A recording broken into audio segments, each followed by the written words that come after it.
On est dans une époque d'une inventivité extraordinaire, où il y a beaucoup de créativité, y compris sur les réseaux sociaux, pas seulement dans les arts et les lettres, mais donc aussi sur le web, partout, c'est à la portée d'un clic. Et du coup, dans cette époque, il faut une critique, je crois, qui soit une critique de partage au plus près du geste créateur. Alors, qu'est-ce que ça veut dire?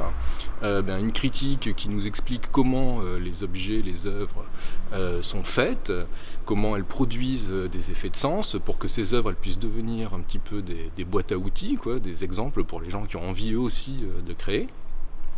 Une critique de partage, ça veut dire aussi expliquer, comprendre à quoi une œuvre peut servir, somme toute, parce qu'il n'y en a pas vraiment qui soient très bonnes ou toujours très mauvaises. Il y a certaines œuvres pour certaines personnes qui fonctionnent, voilà, qui ont du sens dans certains cadres et pas dans d'autres. Donc qu'est-ce qu'on peut faire, voilà, avec tout ce qui se crée, qu'est-ce qu'on peut faire ensemble politiquement.